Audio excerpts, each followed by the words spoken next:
Hello and welcome to Kelowna Now Live. We're streaming on YouTube and X. My name is Jason Mann with Jim Check, and our forecast today, sunshine. Look at this beautiful blue sky.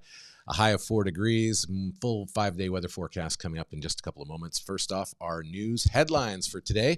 Glencore has agreed to pay $6.9 billion US for a 77% stake in the coal business known as Elk Valley Resources, buying it from Teck Resources. Jim, why is the the coal business it's a Swiss-based company. David Eby spoke out against the proposed deal, and as did federal conservative leader Pierre Poilievre, urging the government to block any acquisition of Teck by Glencore. Ottawa said at the time was watching the situation closely and that any takeover bid by Ford Teck would go through a rigorous approvals process. Boy, I tell you that, you know what, Teck has had a stable and very strong leadership and ownership for many years, right? Yeah, like you've been to Trail, you know where Teck is, right? Yeah, so yeah. Teck Resources, they're like a large mining company, but Trail is one of their one that everybody in BC would know very well. Also out in the Kimberley-Fernie area, they have an operation. Yeah, that'd be Elk the coal Valley. stuff. Yeah. Elk Valley. And so that's going through, I think, unless the government blocks it. All right. A BC nurse has been handed a 1-year suspension for reported sexual misconduct involving her coworkers. I guess that had to do with sexual misconduct with coworkers, unwelcomed and unwanted advances. The nurse has voluntarily agreed to a 1-year suspension. West Kelowna Council will be considering a pair of housing developments during this week's meeting. The first development permit is for a 14-unit townhouse at 2405 Bering Road, and the second one is for a 29-unit townhouse development at 2102 Shannon Ridge Drive. And Interior it's big news right here. Interior Savings? Yeah, that one. Yeah, and Credit Union and Gulf and Fraser are merging to create a first-of-its-kind province-wide credit union. That merger will take place January 1st, but members of both credit unions won't see any immediate changes. That's pretty good news. Prosper isn't province-wide? No, this would be the first credit union to be province-wide. The Okanagan Task Force, OFTF, is preparing to tackle what is being called the biggest encampment the group has ever seen. We have some pictures here now. Yeah, so the camp is full of travel trailers, cars, motorhomes, metal, tons and tons of garbage, and even hidden underground locations. They even found a cage constructed out of scrap. You can see there, warning rattlesnake on it. Kent Mulgat and I went up there to find that encampment. We couldn't find it. That was, I think you told us about that encampment. I did come upon it, living up in that area, hiking that area. Did come about it, and yes, this is exactly what I saw. The group talks about potential dangers of wildfires and that, because they found a smoldering fire up there as well. So yeah, it's a little messier than when I was there even yet. So anyway, that's quite a shot. BC, and really a sign of the times. I mean, we've got the rail trail and this. I mean, and I think what I've heard is the people that are encamped up there are actually like working poor, like they're actually contributing, working, trying. Right. But anyways, it'll be interesting to see what happens there. BC, most expensive province, as average rents in Canada hit another record high. Yeah, the average list price for rentals in Canada has reached yet another high. The average rental unit in the country was advertised at $21.78 a month in October, up 10%, almost 10%, 9.9% compared to last year, according to rentals.ca and Urban Nation. Yeah, it's the 6th month in a row for the rental asking prices have hit a new high. That's crazy. Interest rates have to come down. We'll talk about that in the next story, or not the next one, but the next one after that, I think. Yeah, there is some Tesla news, another deal with gas giant. I guess. Yeah, so they did that one big deal a few weeks back with British Petroleum. Now they did another one with EG, I think, in Europe. So they're doing a lot of the gas station owners are starting to buy Tesla superchargers to put them all through their networks. And the really big news, I can tell you, everybody's waiting for. This is the one that everybody's waiting for. Cybertruck is finally here, and deliveries start November 30th.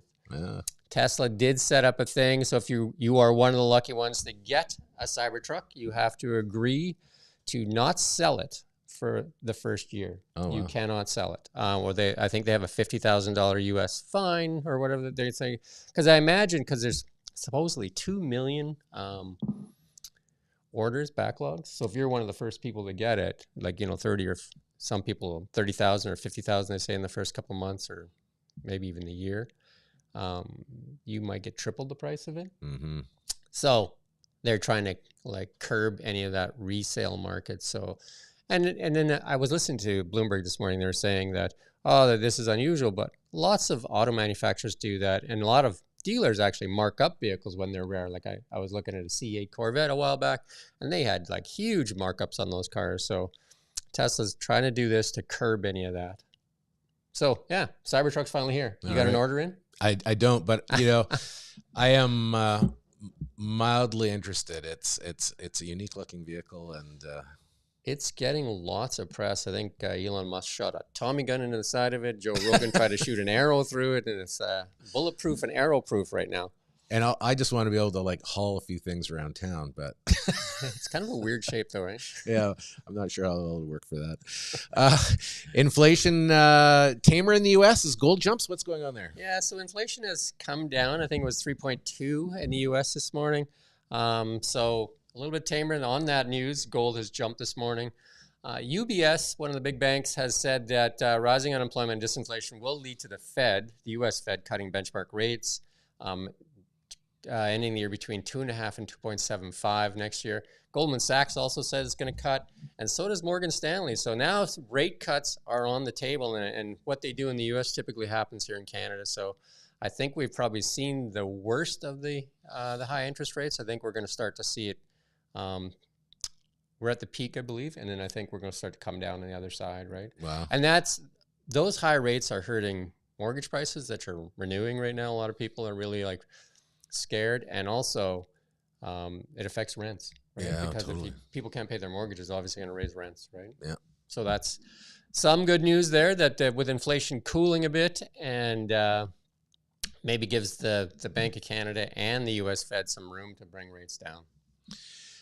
And what happened to our sports. Rockets here? Come on, they were doing so great. Oh, they came close though. Now winless in 7 though. Yeah. But they did come close to losing in overtime. Yeah, there's the overtime goal right there by the Victoria Royals. And that game was played in Victoria. Yeah. But in that 7-game losing skid, the Rockets have only been outscored 23-19. So they haven't been blown out. Yeah. Do you know what I mean? Like, they're in the games, right? So it's not that bad. It's just, you need another goal here and there. More here than there, right? We've got some fun stuff coming to town. A British comedy show is coming to the Thompson Okanagan. This coming up next month. Look at this. Yeah, so fans of Monty Python, Mr. Bean, and Dr. Seuss are sure to get a kick out of Oh Christmas Tea. A British comedy will be sweeping through the region just in time for the holidays. So yeah, so if anybody's a fan of Monty Python, I used to watch The Holy Grail. I thought it was one of the funniest movies ever made. Yeah. So here's your chance to see some what do we call that, dry humor? Yeah. Right? And the city of West Kelowna is gearing up for an activity-packed December. Yeah, on Tuesday, the city's recreation director said Kevin Boucher will be providing an update on all upcoming holiday facilities that will be happening next month to kick off the Christmas season. The city will be hosting its 8th annual Light Up on Brown Road on December 1st. They always have lots of really good lights out there. There's that one house on the West Kelowna. Have you taken your kids to it yet? I haven't. No, not to the west. Yeah. And obviously in Kelowna they have that Candy Cane Lane. That's where we typically go. Yeah, so that one's a great. We've done that many years, right? So. And Kettle Valley has a pretty good participation as well. There's a Christmas parade in the winter up there, and everybody decorates pretty well. So Christmas, it's time of year. So after Remembrance Day, which was this weekend, a lot of people start decorating. You'll see the Christmas decorations all over and all over town probably right away here. And after making their debut at Paris Fashion Week in early October, a mother and daughter duo from West Kelowna are preparing for their inaugural jewelry drive to support a local charity. Danya and Danielle Shevin, founders of Carol Lily, are seeking donations for gently used jewelry throughout November in support of Mamas for Mamas. And Mamas for Mamas was one of the first charitable organizations we ever worked for as a company, she said. So that sounds good. So there you go. If you got some used jewelry that you want to part with, you can go to charity. All right. And then I think you got the weather for us. Yeah, it's brought to you by ATB Wealth. Realize your vision of wealth at atb.com/wealth Kelowna. Our forecast today, we are looking for a high of 4. We'll get down to around -2 overnight. If you felt the chilly breeze this morning, it got down to -5 overnight, and the winds will be up around 15 kilometers per hour as the day progresses. So it's going to feel a little cooler than 4 here this morning, but it will get up to around 4. And as we look out across the rest of the week, I don't think that's our slide for today, so we'll just keep going. We are looking for a bit of cloud to arrive tomorrow, mixed sun and cloud, and a high of around, if I'm thinking correctly, around 5. No, there we are. 1 degree, yes. And flurries with a low down to -1. Flurries? It is. We have just a small chance of flurries tomorrow. Yeah. But then it's going to crisp up and lots of sunshine for the rest of the week. Thursday, Friday, sunny between 2 and 4.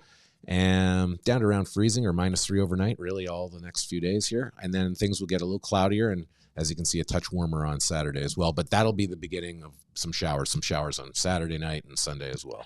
I tried to golf, or I did golf on Monday. Cold. The greens were a little crunchy? Oh, no, the greens were good. Yeah. It was midday. I went out with Phil, a friend of mine, and